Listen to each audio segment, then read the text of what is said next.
Some people think a soul awakening looks loud, like bright lights, strange dreams, or a big moment that changes everything overnight. But Edgar Cayce often described spiritual growth as something quieter, like a seed opening under the soil before anyone sees it. The real change starts deep inside, long before you can explain it. If you have been feeling different lately, this may be why. You may feel more sensitive than before. You may feel tired of things that used to excite you. You may feel like you do not fit the world the way you used to. And you might wonder, what is wrong with me? Nothing is wrong with you. In Cayce's style of teaching, the soul does not come to earth by accident. It comes with purpose.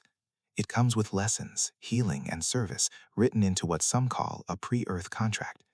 Not a scary contract, not a punishment, more like a plan your soul agreed to because it wanted to grow. And one of the strangest truths is this: the awakening often begins when life hurts. Grief, illness, loss, emotional exhaustion, a season where you feel empty. Many people think these moments mean life is breaking them, but in spiritual law, these moments can also mean the soul is knocking from the inside, asking you to wake up. This video is about 7 hidden signs your soul is already awakening, even if you do not realize it yet.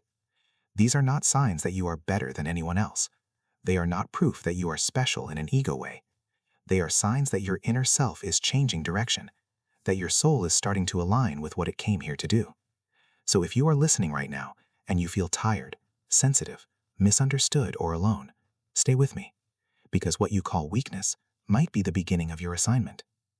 The first hidden sign is this: you lose interest in meaningless conflict. You may notice that arguments feel heavier now. Gossip feels boring. Fighting to be right feels pointless. Even watching people attack each other online might start to make you feel sick inside. It is not because you became weak. It's because your soul is beginning to value peace more than control. Before awakening, the ego wants to win. It wants to protect its image. It wants to prove itself. But when the soul begins to awaken, something shifts. You start to feel that conflict is expensive. It costs your energy. It costs your sleep. It costs your health. So you stop feeding it. You might still speak up when something matters. You might still set boundaries. But you don't enjoy the fire of drama anymore. You walk away faster. You go quiet sooner. You choose calm over victory. And sometimes that change makes other people uncomfortable. Because when you stop fighting, you stop playing the role they expected you to play. Some people only know you through conflict. They know how to push you. They know how to pull you into old patterns. And when you do not respond the same way, they feel like they lost power. So if you have been stepping back from fights lately, that is not you giving up. That is your soul maturing. The second hidden sign is this: you feel deeper empathy, and it can hurt. You may cry more easily than before. You may feel other people's sadness like it is your own. You may watch a stranger's story and feel like your heart is breaking. Even animals, even children, even the elderly, you feel them more. This is not you being too emotional.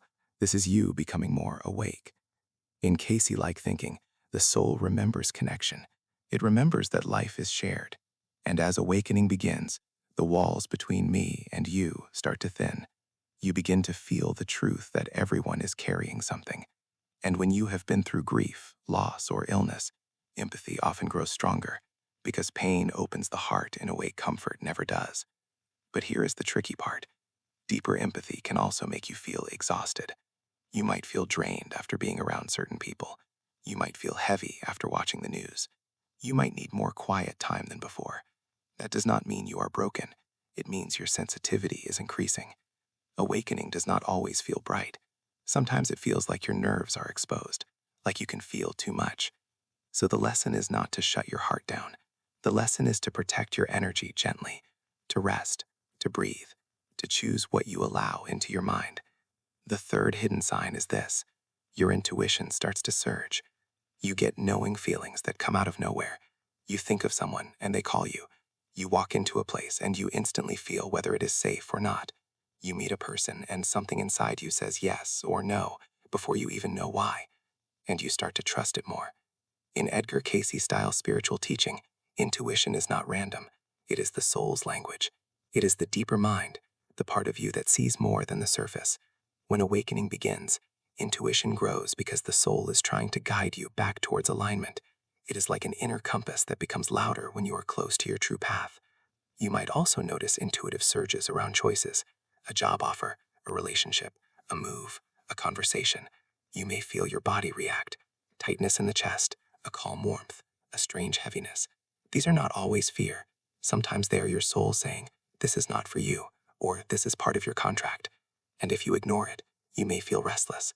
But if you listen, you may feel relief. The fourth hidden sign begins quietly, but becomes impossible to ignore. You feel discomfort around unaligned people. This does not mean you think you are better than them. It means your energy system is changing. When your soul begins to awaken, you stop matching old vibrations. So people who once felt normal may start to feel draining. Conversations that used to feel fun may start to feel empty. Places you used to enjoy may start to feel loud in a painful way. And sometimes you cannot explain it. You just know you feel worse after being around them. You might try to talk yourself out of it. You might say, "I am being judgmental." But often it is not judgment. It is resonance. Your soul is tuning itself like an instrument. And when you are near energy that is not aligned with your new frequency, you feel it as discomfort. This can be confusing, especially if the person is family, a longtime friend, or someone you love. Awakening does not always remove people quickly. Sometimes it simply changes how you experience them. And it may require boundaries. Not angry boundaries, not cruel boundaries, calm ones, clear ones. You might spend less time with them. You might stop sharing your deepest thoughts. You might stop trying to be understood by someone who cannot meet you where you are. And this can feel lonely at first. But loneliness is sometimes the hallway between who you were and who you are becoming. At the end of this first part, let me say something directly to you. If you are noticing these signs, you are not losing yourself. You are shedding what was never truly you. And in the next part, we will go deeper into the signs that feel even more mysterious, like spontaneous forgiveness, sudden clarity, and the strange feeling that your pain was not meaningless at all. In the first part, we talked about the quiet signs that show up early, like losing interest in conflict, feeling deeper empathy, stronger intuition, and discomfort around people who no longer match your inner truth. Now we move into signs that feel even more personal. These are the shifts that can make you wonder if you are changing too fast or if you are becoming someone nobody will recognize. But again, nothing is wrong with you. In Edgar Cayce style thinking, the soul wakes up in layers. It does not rush. It unfolds. And when it unfolds, it starts to pull you toward the life you came here to live, not the life you learned to survive. The fifth hidden sign is this. Forgiveness starts to happen inside you, even when you did not plan it. This is one of the strangest things about awakening. You might carry anger for years. You might say, "I will never forgive them." You might feel the pain in your body every time you remember what happened. Then one day, without warning, you feel different. You still remember what they did. You still know it was wrong. But the sharp fire begins to soften. You notice you are not thinking about it as much. You notice your chest does not tighten the same way. You notice you can breathe again. This is not you saying what happened was okay. This is you becoming free. Forgiveness, in this sense, is not a gift you give someone else. It is a weight your soul stops carrying. It is your spirit choosing peace over poison. Sometimes it happens in steps. You forgive a little, then you get triggered again, then you forgive a little more. That is normal. And sometimes the forgiveness comes with a new understanding. You begin to see that hurt people often hurt other people. You begin to see patterns. You begin to see fear. That does not excuse harm, but it helps your soul stop living in the past. Cayce-like teachings often suggest that the soul learns through relationships, and that many relationships are part of the pre-Earth plan. Some people are not meant to stay forever. Some are meant to teach you boundaries. Some are meant to teach you self-worth. Some are meant to wake you up. So when forgiveness begins, it can be a sign that the lesson is completing. The sixth hidden sign is this. You feel a strange sadness for the old version of you. This sadness is not always clear. It may feel like grief. You may look back at your younger self and feel a deep ache. You may think about the years you spent trying to please others or trying to be normal, and you may want to cry. You might grieve the time you lost. You might grieve the way nobody protected you. You might grieve the way you had to become strong too early. This is not weakness. This is the heart opening to the truth. When the soul awakens, it starts to bring your real feelings to the surface so they can heal. Many people think healing means forgetting. But healing often means finally feeling what you could not feel before. This is why some awakenings feel heavy. You are not getting worse, you are getting honest. And when you are honest, you stop living in denial. You stop smiling when you are broken inside. You stop pushing pain down. You let it rise, so it can move through you instead of living in you. If you have been crying more lately, or feeling old memories come back, this may be a sign of inner release. The seventh hidden sign is this: you begin to feel called to live more simply and more truthfully.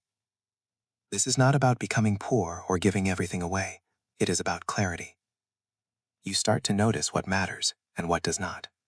You may lose interest in chasing status. You may stop caring about looking impressive. You may stop wanting to prove yourself. You may feel like you want a quieter life with fewer masks. You may want more time in nature, more time with one or two real people, more time alone, more time for prayer or reflection, or gentle routines that keep you steady. And you may begin to see how much of your life used to be built on fear. Fear of being judged, fear of being left, fear of not being enough. Awakening changes that, not overnight, but slowly. You start to choose what feels clean inside. You choose what helps you breathe. You choose what brings peace to your nervous system. And this is where the soul starts to take the lead. Now, let's go deeper into what these signs mean, because there is a hidden thread behind all of them. When your soul awakens, you stop feeding what is false. You stop feeding fake peace. You stop feeding fake love. You stop feeding fake strength. You start building a life that can hold the real you. This often creates a kind of in-between season. You no longer enjoy the old world, but you are not fully living in the new world yet. So you may feel lost. You may feel like you do not belong anywhere. You may feel like nobody understands you. If that is where you are, hear this clearly. The in-between is not failure. It is transition. It is like moving houses. You are not home yet, so everything feels temporary. Everything feels strange. But the move is happening. And there is another sign hiding under the surface of all 7 signs. You begin to feel that your pain has meaning. This does not mean you are glad you suffered. It means you sense that suffering was not wasted. In Cayce-style spiritual thought, the soul can use pain as a doorway to compassion, a doorway to purpose, a doorway to remembering what matters. So if you have been through grief, illness, or deep loss, you may start to notice something surprising. Your heart is bigger now. Your spirit is stronger now. Your eyes are clearer now. And you may begin to feel that you are here for something more than just surviving. In the next part, we will talk about how awakening begins long before you notice it, and why these signs are not random. We will connect them to the idea of soul alignment and the pre-earth contract in a way that feels calm, clear, and real. You may be wondering, if my soul is awakening, why does it feel so slow? Why does it feel messy? Why does it feel like I am not sure who I am anymore? This is a real question. Many people think awakening should feel like instant peace, but for many, awakening begins as a quiet breaking. Not a breaking that destroys you, a breaking that opens you. Think of a shell. If it never cracks, nothing new can come out. In Edgar Cayce-style teachings, the soul carries memory, not just memories from this life, but deeper memory. Memory of what it is and why it came. You might not remember it with your brain, but your soul remembers. And when life gets heavy, the soul can begin to push upward. That is why awakening often starts during grief, loss, sickness, or exhaustion. These moments strip away the noise. They force you to pause. They force you to ask, what is real? Now, let's connect the 7 signs to something even deeper: alignment. Alignment means your outer life starts matching your inner truth. It does not mean your life becomes perfect. It means your life becomes honest. When you lose interest in meaningless conflict, your soul is aligning with peace. When empathy grows, your soul is aligning with unity. When intuition gets stronger, your soul is aligning with guidance. When unaligned people feel uncomfortable, your soul is aligning with boundaries. When forgiveness begins, your soul is aligning with freedom. When you grieve the old you, your soul is aligning with healing. When you want to live simply and truthfully, your soul is aligning with purpose. So these signs are not random. They are like mile markers on a road. And that road often leads to a new kind of question. What did I come here to do? This is where the idea of a pre-earth contract can be helpful. Think of it like this. Before you came here, your soul chose certain lessons, not because it wanted pain, but because it wanted growth, like a student choosing a class that will challenge them. In this way of thinking, your life has a deeper design, even if you cannot see it. You may have chosen to learn compassion. You may have chosen to learn courage. You may have chosen to learn forgiveness. You may have chosen to learn self-worth. You may have chosen to learn how to help others heal because you know what pain feels like. And when awakening starts, you begin to notice the design. You may look back and see patterns that used to confuse you. You may realize that loss changed me. You may realize that illness slowed me down so I could listen. You may realize that heartbreak taught me what real love is not. You may realize that lonely season forced me to find my own soul. This does not mean you should blame yourself for what happened. It does not mean you deserved pain. It means the soul can create meaning even from what was unfair. Now here is a subtle sign that many people miss. You begin to feel a quiet pull towards service. Service does not mean becoming a preacher. Service does not mean saving everyone. Service means your pain starts turning into compassion, and compassion starts wanting to do something. Maybe you listen better than before. Maybe you speak more gently than before. Maybe you share your story, not for attention, but because you want someone else to feel less alone. Maybe you start learning about healing. Maybe you start praying for people. Maybe you start volunteering, or caring for family, or being a steady presence in a world that feels chaotic. Cayce-style teachings often say that the soul grows through giving, not giving from exhaustion, but giving from love. So if you feel called to help, even in small ways, that can be part of your awakening. But let's be clear, many spiritually sensitive people have a problem here. They confuse service with self-erasing. They give until they collapse. They carry everyone's pain. They feel guilty for resting. That is not true service. That is old survival. Awakening teaches a new rule. Your energy is sacred. If your soul is waking up, you will learn to protect your life force. You will learn that boundaries are not selfish. They are holy, because you cannot pour clean water from an empty cup. Now let's talk about why awakening can feel lonely. When your inner world changes, you may stop enjoying shallow talk. You may stop pretending. You may stop laughing at things that feel cruel. You may stop wanting to be around people who live only for drama. And then you look around and think, where do I fit now? This is one reason many spiritually sensitive people feel misunderstood. They are not too much. They are just becoming more awake in a world that often sleeps. So if you feel different, it may not mean you are broken. It may mean your frequency changed. And when your frequency changes, your life reorganizes. Some relationships fall away, some habits fall away, some dreams fall away, and something new begins to form. This forming stage can feel slow. It can feel like nothing is happening, but inside, the soul is building new roots. So let me speak directly to you again. If you are in this forming stage, do not rush yourself. Do not force answers too early. Do not pressure yourself to know your purpose in 1 week. Purpose often arrives like dawn. It gets lighter slowly. In the next part, we will walk through the 7 signs again, but in a step-by-step phase pattern, so you can see where you might be right now and what the next gentle step could be. Let's take the 7 hidden signs and place them into a calm, steady path. Not a strict path, because every soul unfolds in its own way, but a pattern you can recognize. Phase 1 is the fading of old hunger. This is when you start losing interest in things that once pulled you. The fighting, the proving, the drama, the need to be seen as right, the need to win. You do not always know why. You just feel tired of it. This phase can feel strange because you may think, if I do not fight, who am I? But the truth is simple. The real you never needed conflict to be real. If you are here, your soul is teaching you peace. Phase 2 is the opening of the heart. This is when empathy grows. This is when you feel more. This is when you may cry more. This is when you may feel the suffering of the world like a wave. This phase is important, but it must be handled gently because an open heart needs protection. If you are here, your soul is teaching you compassion, but also teaching you healthy limits. Phase 3 is the rising of inner knowing. This is when intuition becomes louder. You sense things quickly. You feel signs. You feel nudges. You know who feels safe and who does not, without a long explanation. This can feel scary if you are used to doubting yourself, but think of it like a flashlight turning on inside you. If you are here, your soul is teaching you how to listen. Phase 4 is the sorting of energy.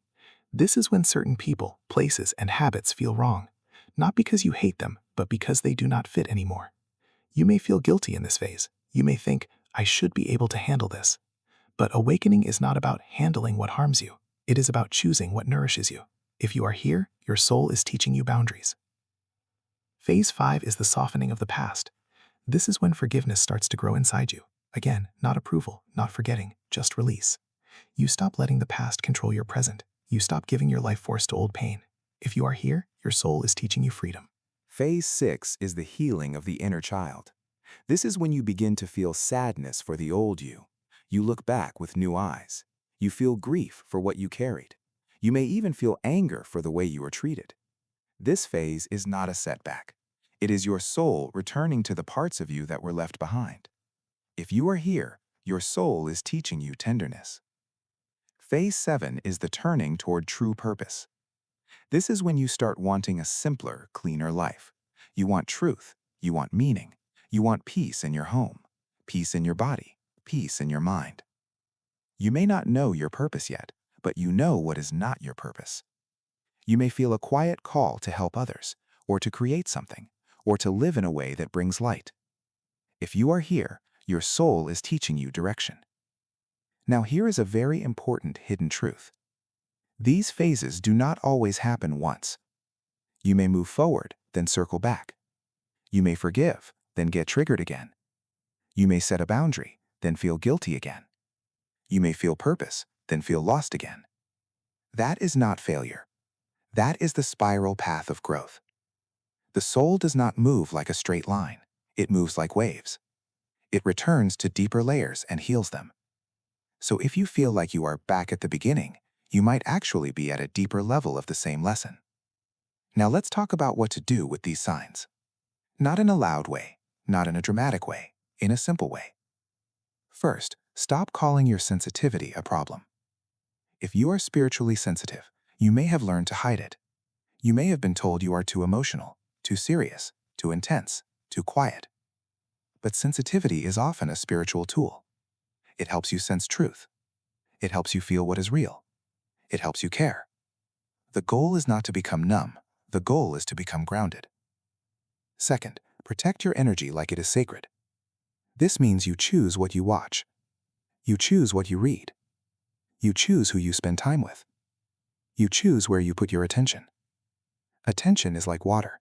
Whatever you water grows. So if you water fear all day, fear grows. If you water peace, peace grows. Third, make small rituals that calm your nervous system. You do not need fancy spiritual tools. You can sit in silence for 5 minutes. You can breathe slowly. You can take a gentle walk. You can write down what you feel. You can pray in your own words. You can put your hand on your chest and say, I am here. I am safe. I am listening. These small acts tell the body we are not in danger. And when the body calms, the soul speaks more clearly. Fourth, let your life become honest one set at a time. If you are in a job that crushes your spirit, you do not have to quit today, but you can start planning. If you are in a relationship that drains you, you do not have to explode today, but you can start setting limits. If you are living in constant stress, you do not have to fix everything at once, but you can begin choosing what brings you peace. Cayce-style spiritual teaching often points to healing as a whole person path, mind, body, and spirit. So your awakening may also lead you to treat your body with more care. Better rest, better food, more gentle movement, more time away from chaos. Because the body is the temple the soul lives in. In the next part, we will bring reassurance to the deepest fear many people have during awakening. What if I am alone in this? And we will end with a calm call to reflection, so you feel steady, not overwhelmed.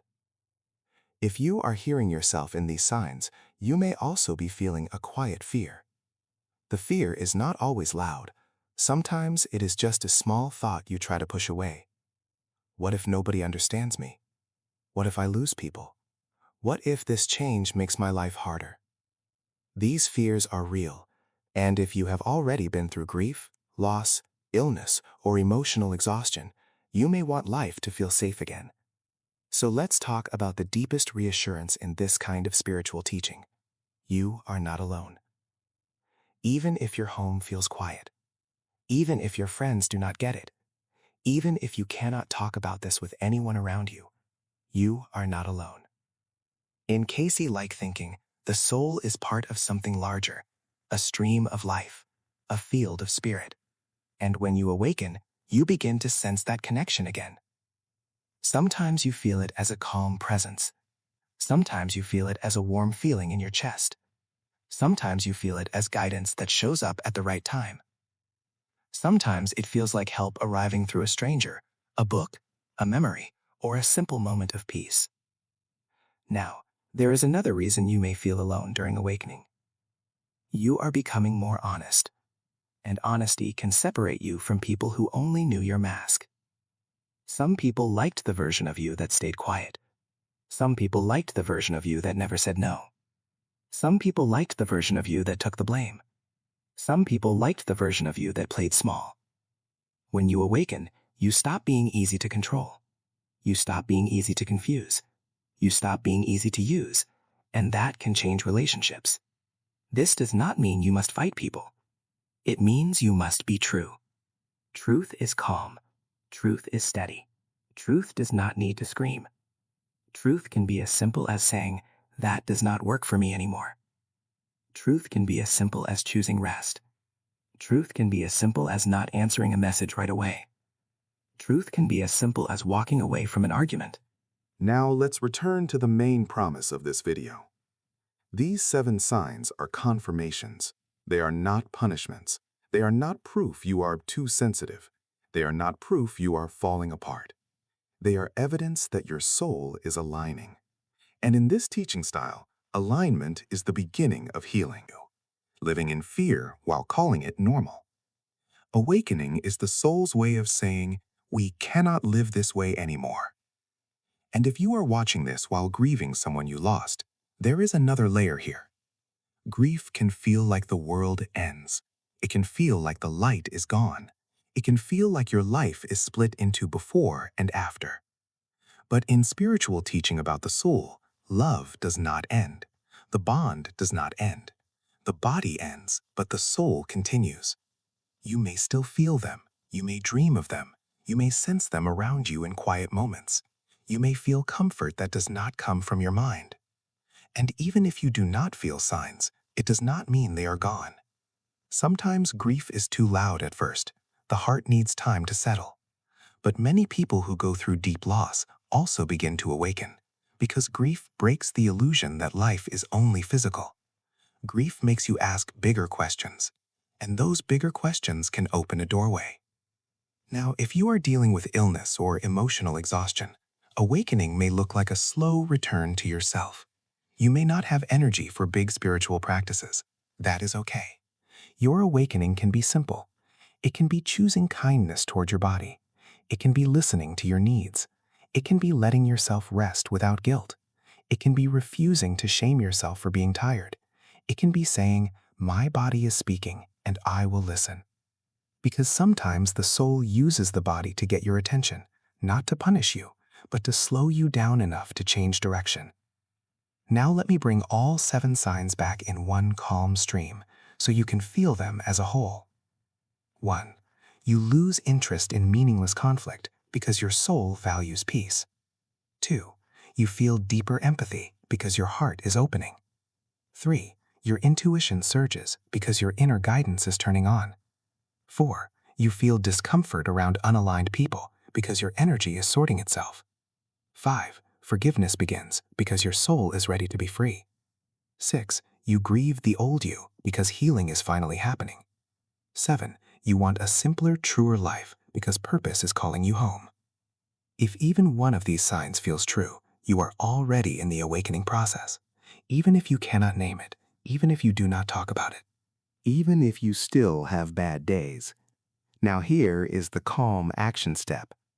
Do not try to force the awakening. Do not chase signs. Do not compare yourself to anyone else. Instead, do one simple thing. Listen. Listen to what drains you. Listen to what nourishes you. Listen to what feels true. Listen to what feels false. Listen to what your body says when you enter a room. Listen to what your heart says when you think about your future. And when you hear something true, honor it in one small way. One boundary, one gentle choice, one honest step. Now I want to speak to you directly, as if I am sitting beside you in a quiet room. You are not broken. You are not too much. You are not failing because you feel deeply. You are awakening because you feel deeply. And your pain is not meaningless. Your sensitivity is not a flaw. It may be your assignment. If this message touched something in you, take a moment and reflect. Which sign have you been living lately? And if you feel safe to share, tell me in the comments, I see the signs. And if you want more calm, deep teachings like this, you can like this video and stay close, because you do not have to walk this path alone.